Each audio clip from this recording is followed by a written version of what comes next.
He showed up outside Disneyland in Anaheim, California, and blocked an entrance. They chanted slogans and prevented families from entering until law enforcement finally removed them. Watch.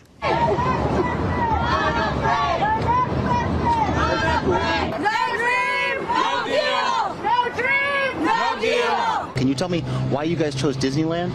This is where dreams come true, right? Disneyland is where your dreams come true, and we want our dreams to come true. So at least one group of illegal aliens isn't hiding in the shadows. Instead, they're screaming at tourists at an amusement park. Imagine what it takes to act this way. You show up in a country that's far better than the one you left. That's why you came here. Wouldn't you be grateful? These people are not. They're angry. They're entitled. They literally have no right to be in America, but they're full of menacing demands, and not just at Disneyland. We've seen a bunch of demonstrations like this all over the country in the last year. People demanding immediate citizenship and the free stuff that goes with it, some of them waving foreign flags. The question is, would any other country on Earth put up with this? Even sensitive beta male Canada would probably draw the line at this. Try sneaking over their border illegally and blocking access to Niagara Falls. They'd deport you. They'd probably apologize as they deported you, but they would deport you. It's worth remembering that a lot of our immigrants are not at all like these people you see on the screen. They are grateful to be here. They work hard. They mind their own business. They add a lot to this country. Let's find more people like that. The people you just saw on the tape, we should track every one of them down and boot them out of this country tonight and for good. They're exactly the kind of people we don't want here. Of course, those protesters won't be deported. No one ever is. The current Democratic Party believes enforcing borders is a human rights violation. For 2 days, House Democrats have been savaging Senate Minority Leader Chuck Schumer for allowing the government to reopen without amnesty for people here illegally. You said Senate Democrats are getting their butts kicked on the shutdown debate. Is that true?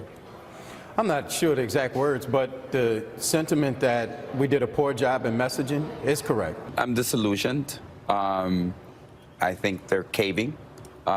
Democrats are pretty good at articulating values, but a little weak on defending them.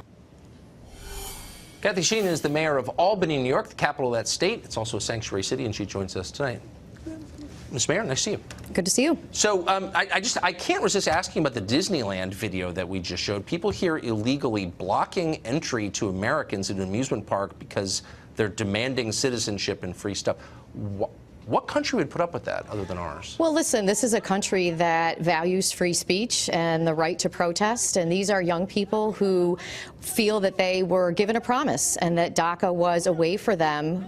These are young people who were brought over here as children, not by their choice, as a way for them to have a pathway to citizenship. And so this is a great country in that we allow people the freedom to express themselves. Why would we allow foreigners? By the way, why would you want someone in your country who's not grateful to be here, who's demanding of American citizens the right to vote and get benefits?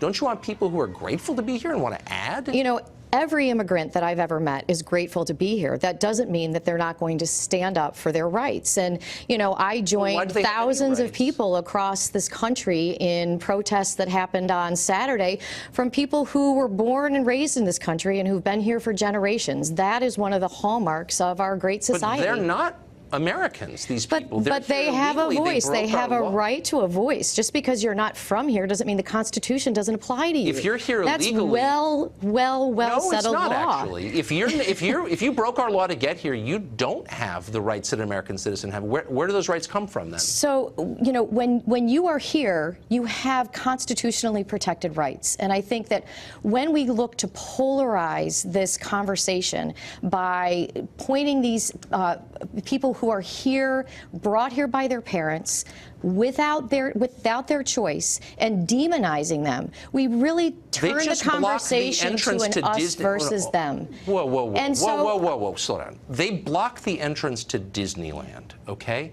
I didn't do that. They did that. Do they bear any responsibility for doing that? And there are Americans who use their right to free speech to block entrances, to shut down roads, and to protest things in this country. Do you see and whether you were born here or you weren't born here, it's not a matter of being born here. You have that right. No, it's a matter of citizenship. Citizenship is meaningful to most Americans. They think you're different if you're a citizen. And they want to be on a path to citizenship. Okay. These are young people who are working hard and who have worked hard. No, these are people who in the middle of a weekday were blocking Disneyland. So It doesn't mean they were working hard. So a new Harvard poll shows that 4 out of 5 Americans, 81% of Americans, want less legal immigration, a lot less. Where were their interests? Where are their interests in the modern Democratic Party? 4 out of 5 Americans of all political parties want less legal immigration. Are you aware of that? Well, and I think that that's really a stunning number, and it demonstrates that we need to do a better job of communicating how important immigration is to our cities and to our country. And, you know, you look at a city like Albany, New York. We have an aging population. A lot of the growth that's happening in our city is happening because of immigration. The #1 complaint I get from employers is that they can't find people to work.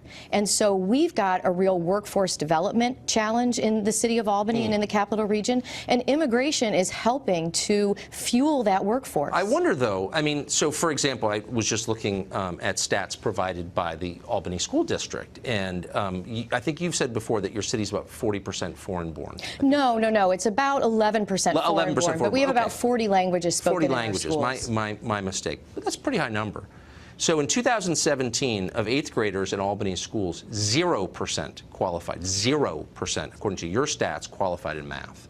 Well, so that seems to me like a crisis much larger than anything you're describing. The challenges, where the outrage is. Yeah, on the that. challenges in our school district existed before we had the immigration that we sure have that's now. Right. Oh, I'm not saying that, but I'm just saying, like, why? I wonder why I've never heard you as outraged about that as you are about, I don't know, enforcing federal immigration law. That seems like a crisis. Would you agree that's a crisis? 0% of 8th graders? Well, that's absolutely right, and that is why, you know, that's another whole conversation we can have about the work that we are doing to partner with our school district and to ensure that we're turning that around, and by bringing together our institutions of higher education, our business community, you know, our healthcare, so that we are addressing those issues. Do you think that bringing in more students who don't have English as a first language helps or hurts that?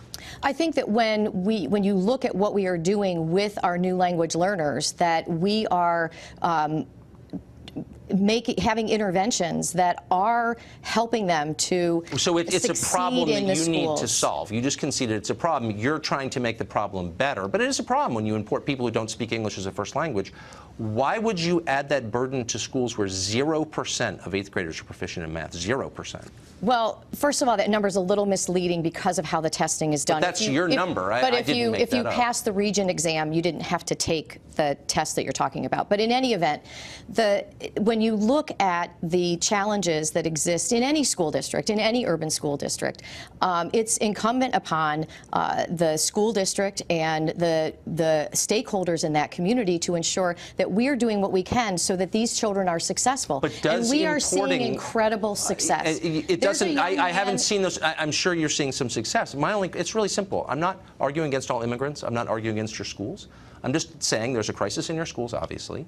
Does importing more immigrants make it better? And you've conceded no, it doesn't. It's a problem that you need to solve. I don't see it as making it better or worse. I see it as an asset to the city to see that we have the opportunity to continue to grow, to continue to have economic development. So what's the right number then? Occur. If bringing in more people from third world countries makes Albany a better city, is good for your schools, it's good for your economy, what's the right number? How many people do you think need to come from foreign countries to Albany for you to get really rich? So, you know, this is where the federal government needs to step up and decide what immigration policy is going to be. That happens at the federal level. As the mayor, though, you're making the case that they make your city more prosperous, and I'm saying, what's a good number? I would advocate to ensure that we have enough people on H-1B visas. We are we have one of the largest semiconductor manufacturing facilities in the capital region.